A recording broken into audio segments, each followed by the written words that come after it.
Well, hello everybody. Hello, hello, hello. I have had quite the experience just now. I was actually recording and it was live and nothing was going on. I couldn't see myself, I couldn't see anything. So apparently, somehow it was hooked up to my phone, my cell phone. I don't quite understand. But anyway, so I had to like delete that video and start over. Yeah, so again, good night, everyone. It's really, really a pleasure to be on here, um, sharing information from my years of teaching. You know, um, I've taught for, I think, 27 years, 26, 27 years, something of thereabouts in the New York City system. I worked with all types of students. I worked with special ed kids, regular kids, gifted kids. I worked with them all. And for some of you who are new and do not know me, I am Kathleen Fraser. And I just started on YouTube, because I'm retired. I'm a retired teacher. And I decided to, hey, do something other than be retired. As I'm a writer, I write poetry, I write plays, and when I'm a writer, so I write different things. Okay, and currently I am producing a play that I wrote in 2018. And it's exciting and exhausting. So I'm trying to get up the energy because I just got off rehearsing on Zoom. So it's a pleasure to be on here with you tonight. And today I'm going to continue with imagery. I do believe that yesterday I mentioned to you that there are 7 types of imagery, right? Um, but if you just want to know, just to know for the sake of knowing what imagery is, it creates a picture in your mind, okay? A powerful, vivid, strong picture in your mind. That's what imagery is. And it's a literary device, and it's in the category of figurative language. So what it does is the 7 types of imagery is there are visual, which deals with colors and sizes and so on. And then you have auditory, which obviously deals with hearing. So that means you'll be using words that impacts, the sense of hearing. And then you have gustatory imagery, which has to do with taste. So you would be able to kind of like sense the taste of whatever it is based on the words that's written on the page. And, some of these types of imagery is used basically in plays and so forth, because the author may try to give you an idea of what the character is eating, and what kind of sounds is surrounding the character and so forth and so on. But I'm just giving you these technical terminologies. It's not something that you need to be like overwhelmed with or concerned with. I'm just sharing. All right. And then you have olfactory imagery, which has to do with smell, your sense of smell. You have tactile, which has to do with touch. And then you have kinesthetic, which has to do with movement. All right. And then you have organic, which has to do with the basic human behavior, like our sense of sounds, how we deal with sensations, how we deal with hunger and fear and love and these different things. That is organic imagery, the basic aspects of human nature. And so I think I mentioned the seven, right? Yeah. And I also wrote them in the description in case you want to go back and look at it. All right, so let me see. I may have written some stuff here to further elaborate. Okay, I mentioned that gustatory has to do with taste. It describes food, olfactory, sense of smell. Tactile has to do with touch, how something is feeling, such as like the temperature, the texture of something, if something is dry, if something, is moist, that those sort of things. And kinesthetic has to do with, basic motion, fast, slow, stuff of that nature. Well, things like that. And then, of course, the organic has to do with our emotions and the different sensations that we feel as human beings. So those are really the basic, the seven types of imagery. But for the sake of your understanding, I don't really think you need to like really concern yourself with all those technical terminologies. I think basically just understand what imagery is. Words painting a picture, all right, based on the senses, based on our senses, basically. That's what it is. All right, so if you have any questions, feel free to, you know, send me a question if something is unclear to you because I want you to understand. Because I know it comes easy to me doesn't mean it comes easy to you. And I may feel like I'm making it easy for you, but that might not be the case. So I need you to let me know if you need any further clarification. Now, I'm usually up like all night doing work, right? So there's this particular individual, he's just on my tail to get insurance.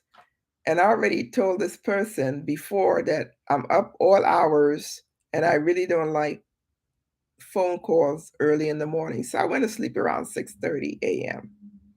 And like I barely got to sleep. The phone's ringing around 9:30. And I'm like, so I'm like, I already told this person on more than one occasion that I do not like getting calls early in the morning because I'm up all hours working, doing something. I'm up all hours. I usually would go to sleep like 5, 5:30, 6:30, and even sometimes 7 o'clock. So we all have different schedules. Yours might be a 9 to 5. Mine is basically like from midnight to early morning. All right, guys. So you kind of get my point. One of the issues I have with us as human beings is that we seem to be lacking in respect for other people's scenarios, other people's situations. And I really think that it is necessary for us to, you don't have to like me to respect me, if I could put it that way. Because not everyone is going to like everybody. Because no matter what we do in this life, there's always going to be someone who doesn't like us, right? So let me look in my app in the I want to share something that oh God, this is the wrong phone. I'm looking for, they have some nice sayings in the Bible. And I find that I can learn so much. It's really, for me, the manual for living. And it talks about some real stuff.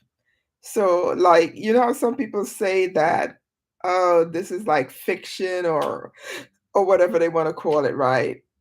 But if it's fiction, how is it describing the world so accurately? And it makes a lot of sense. Let me see. I'm looking for something in particular. Maybe it's in Proverbs and Song of Solomon. You guys, you really need to open the Bible, read the Song of Solomon. You know, it's like a love story. Love knows how a man and a woman should treat each other. Seriously, some good stuff in here. Really good stuff. Let me see. Ugh. A wise man will hear and will increase learning, and a man of understanding shall attain unto wise counsels. Isn't that true? A wise man will hear and will increase learning, and a man of understanding shall attain unto wise counsels. So basically, and when the Bible talks about a man, it's referring to men and women, all right, not just like the masculine, you know, it's referring to people in general, right? So it's saying that, like, a wise person will increase their learning, and a person who understands, they will really check with wise people. They'll get information from wise people because, wise people have a lot of information, right, that they can share with us and help us to navigate this thing called life.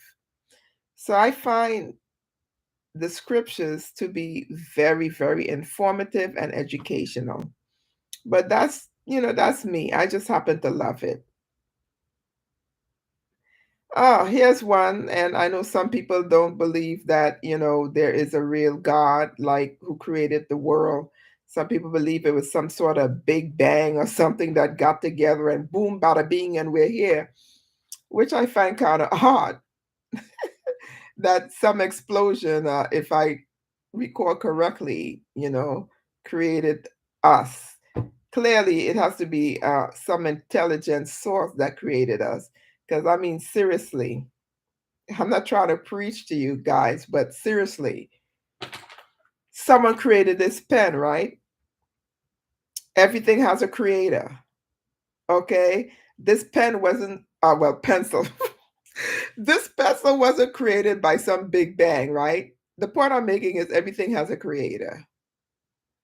And we have a creator, okay? And you know what I find too? The way our bodies are created, it's just so fascinating. I don't even understand all the stuff that goes into, you know, having this body, all the intricate stuff, our nose on our face, your eyes, and all of this. Um, I don't think an explosion did that. You know what I mean? But anyway, I digress. So, hey, you know what, guys? I just had this, I decided to start doing lives because, hey, I'm retired. I think I said this before. And I wanted to do something else with myself, because I'm still living life. And as my students would say, living my best life. All right. I think that's still a saying, right? When I used to teach, I used to keep up with the lingo, the jargon.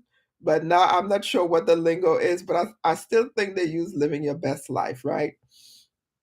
So, I'm going through these steps with you. I've created literally, you know, merch with poems or sentences based on what I'm teaching you here on the internet.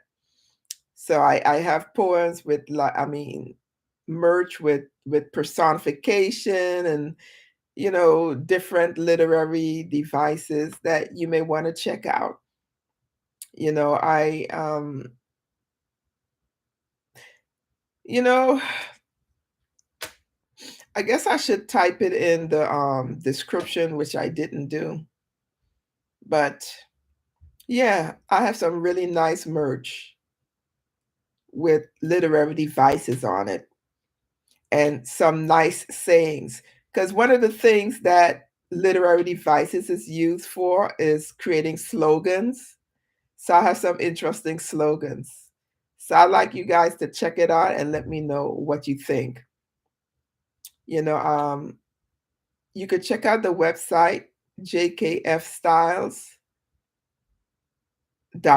So it's J as in June, K as in Kathleen, F as in Fraser, S as in Sam, T as in Thomas, Y as in yes, L as in Larry, E as in Eric, Z as in zebra, JKF Styles at yahoo.com.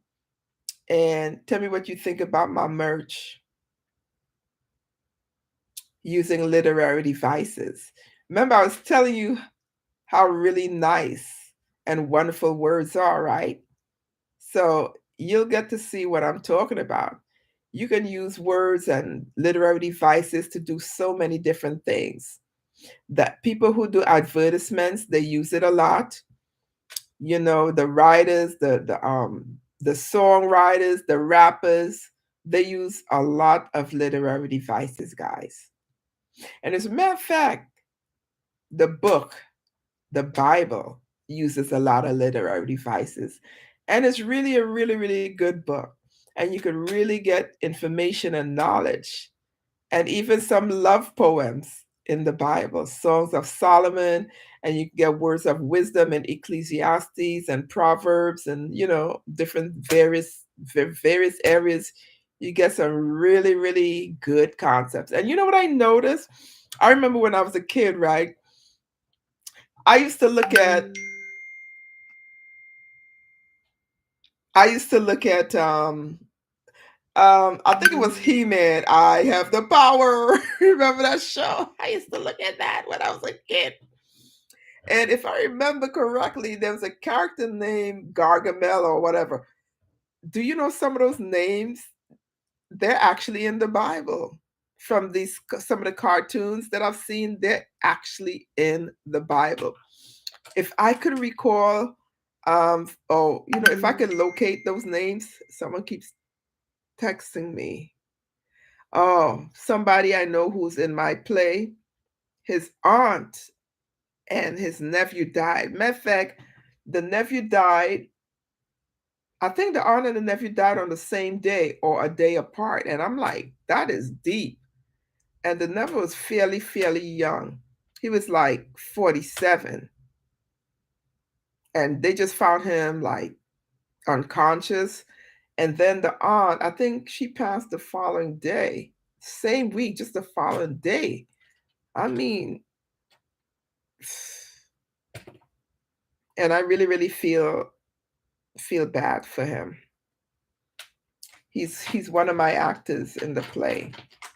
He just texted me, so that's the ding and ding and ding that you keep hearing, but life is so short, people. So, while we're here on earth, it's best for us to indeed live our best life, and not only live our best life, but also be good to each other. You know what I mean? And those of us who are estranged from our families and they don't know their family members, I think it's a good opportunity. I think people should really try to connect with their blood relatives, although sometimes blood relatives can be worse than strangers in the street. But anyway, uh I lost track of what I was saying. But anyway, so I'm just wrapping up imagery because I've mentioned it prior. So it's nothing that is complicated. I trust that you get that, and you will find it, utilized in again, other literary devices. So if you have any questions, I'm here. I'm available. You can write me a question, write a question if you have any. So I'm just going to wrap it up here. And I pray and hope that you have a blessed night and a blessed tomorrow. See you soon. Bye.